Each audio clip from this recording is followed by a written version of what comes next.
जय हिंद दोस्तों, कैसे हैं आप लोग। आज की वीडियो में हमारे पास है यूपी बोर्ड क्लास 12 के 2023 के सामान्य हिंदी का मॉडल पेपर। और आज की वीडियो में हम इस पूरे पेपर को सॉल्व करेंगे और ये वही पेपर है जिसको आप लोग कल देकर आए हैं। तो जो लोग क्लास 12 का पेपर दे चुके हैं और जो लोग क्लास 12 की तैयारी कर रहे हैं, दोनों लोगों के लिए ये वीडियो बहुत ही इंपॉर्टेंट है, क्योंकि जो भी क्वेश्चन हमने बताए थे वो सारे क्वेश्चन पूछे गए हैं। आगे वीडियो में देखेंगे हम कौन से क्वेश्चन पूछे गए हैं।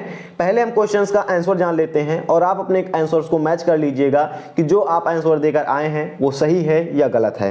पहला क्वेश्चन का आंसर है, विचार और वितर्क के लेखक हैं महावीर प्रसाद द्विवेदी, प्रोजी सुंदर रेड्डी, हजारी प्रसाद द्विवेदी और राय कृष्णदास। कई सारे लोगों ने प्रोजी सुंदर रेड्डी पर टिक किया हुआ है, लेकिन राइट आंसर है हजारी प्रसाद द्विवेदी। विचार और वितर्क इन्हीं की रचना है। दूसरा क्वेश्चन है, अयोध्या सिंह उपाध्याय हरिऔध की रचना है। तो ठेठ हिंदी का ठाठ, ये दूसरा ऑप्शन आपका सही हो जाएगा, अयोध्या सिंह उपाध्याय हरिऔध। ठीक है। अगला हम तीसरा क्वेश्चन देखेंगे, नीड़ का निर्माण फिर से रचना की विधा है। तो इसकी विधा है आत्मकथा। ठीक है, ये आत्मकथा वाला ऑप्शन सही हो जाएगा आपका।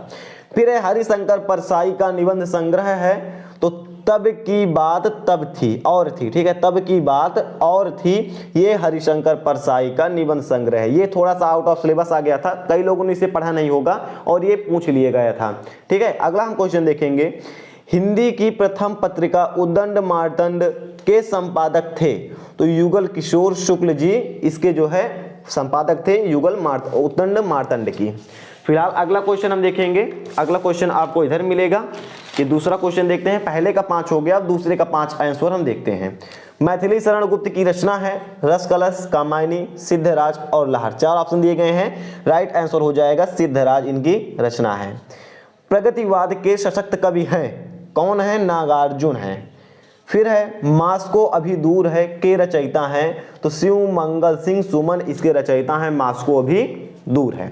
सच्चिदानंद हीरानंद वात्स्यायन अज्ञेय के संपादन में कुल कितने सप्तक प्रकाशित हुए? राइट आंसर है 4 सप्तक प्रकाशित हुए। सुमित्रा नंदन पंत को ज्ञानपीठ पुरस्कार मिला था। तो चिदंबरा नामक रचना पर इनको ज्ञानपीठ पुरस्कार मिला था। ये हो गए 10 क्वेश्चन के आंसर। 10 में से आपने कितने सही किए हैं आप हमें कमेंट कीजिएगा। फिलहाल आगे भी आपको बहुविकल्पीय क्वेश्चन मिलेंगे, उनका भी आंसर हम देखेंगे। इसके बाद तीसरा क्वेश्चन था आपका 10 नंबर का, एक गद्यांश दिया गया था जिसको पढ़ना था और पढ़ने के बाद इससे 5 क्वेश्चन आपसे पूछे गए थे, पांचों का आंसर देना था। तो इसमें हम क्या करेंगे, सबसे पहले इसको गद्यांश को पढ़ेंगे, फिर इसका आंसर देंगे। का वाला क्वेश्चन इसमें था, उपर्युक्त गद्यांश का संदर्भ लिखिए। तो संदर्भ में आप कैसे लिखना था, प्रस्तुत गद्यांश हमारी पाठ्य पुस्तक हिंदी में संकलित भाषा की आधुनिकता नामक पाठ से लिया गया है। इसके लेखक प्रोजी सुंदर रेड्डी हैं। ठीक है, भाषा की आधुनिकता पाठ का नाम था, प्रोजी सुंदर रेड्डी लेखक थे। रेखांकित अंश की व्याख्या करनी थी। तो व्याख्या तो सिंपल है, इसमें ये जोड़ दो कि प्रस्तुत लाइनों में या प्रस्तुत रेखांकित अंशों में लेखक हमसे कहना चाहता है कि विज्ञान की प्रगति के कारण नई चीजों का निरंतर आविष्कार होता रहता है, अर्थात विज्ञान की प्रगति हो रही है।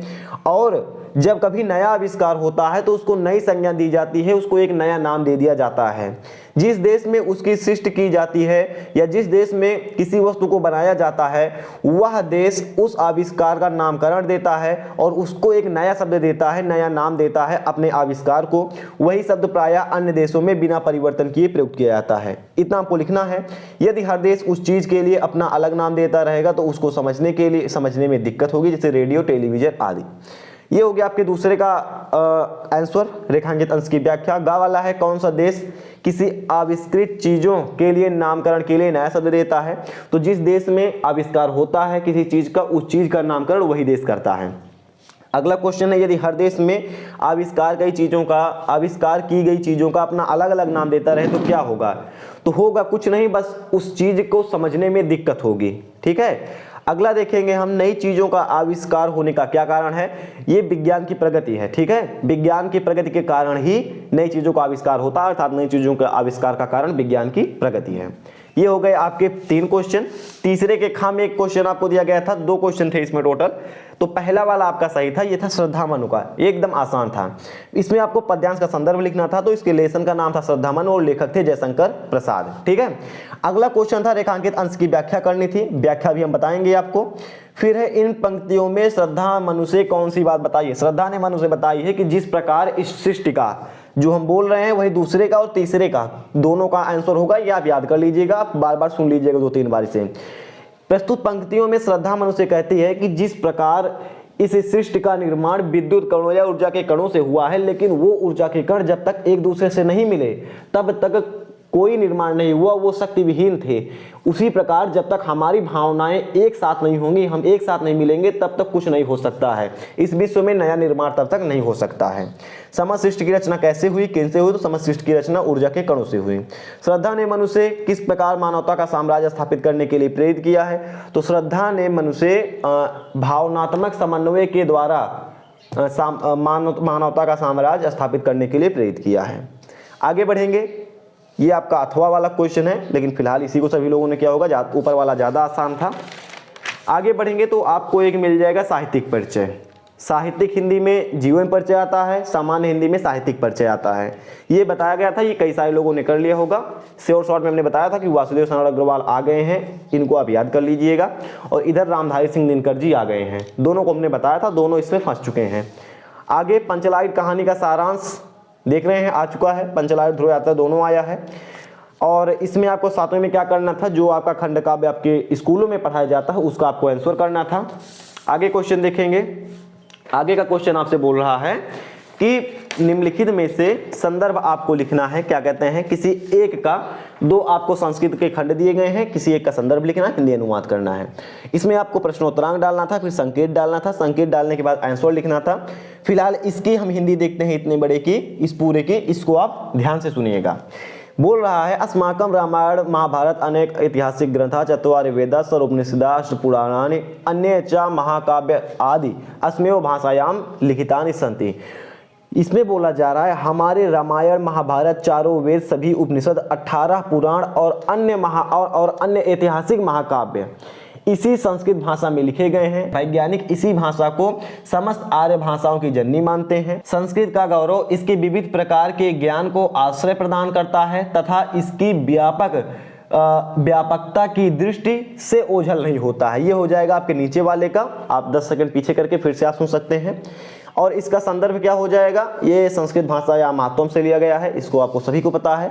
ये दोनों जो आपके श्लोक हैं ये सुभाषित रत्नानी से लिए गए हैं। अभी तक जितने भी क्वेश्चन थे हमने सभी के आंसर देखे हैं, कोई क्वेश्चन ऐसा नहीं गया है जिसको हमने मिस किया हो।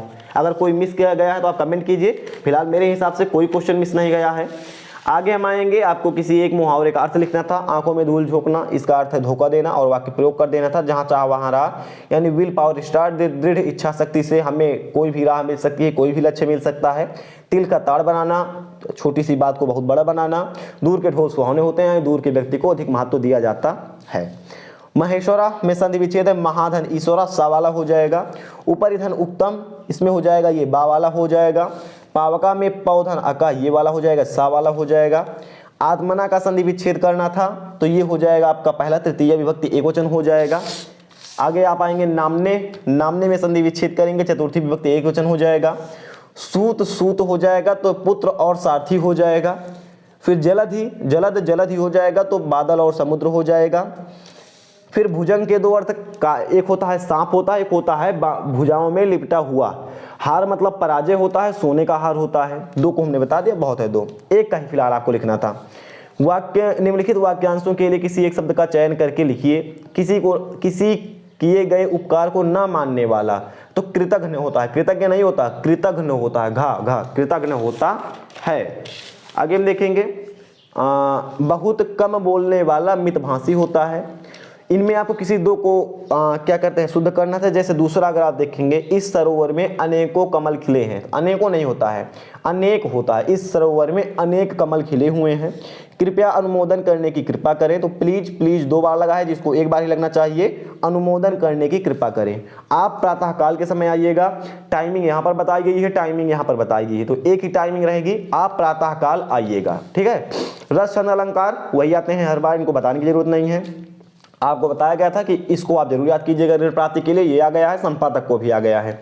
और यहाँ पर आपको साहित्य वो लिखना था, क्या कहते हैं, निबंध एक लिखना था, 9 नंबर का था। 5 पेज या आप 8 पेज लिखे होंगे तो आपको 9 नंबर पूरा मिल जाएगा। फिलहाल इस वीडियो में इतना ही था। कैसे लगी आपको वीडियो आप हमें कमेंट करके बताइएगा। हम मिलते हैं और इसी नेक्स्ट वीडियो में। और एक चीज़ और आप हमें बताइएगा कि आपका कोड कौन सा है, जिससे हम उसको भी सॉल्व करा दें पेपर मिलने के बाद। हम मिलेंगे ऐसे किसी नेक्स्ट वीडियो में। जय हिंद।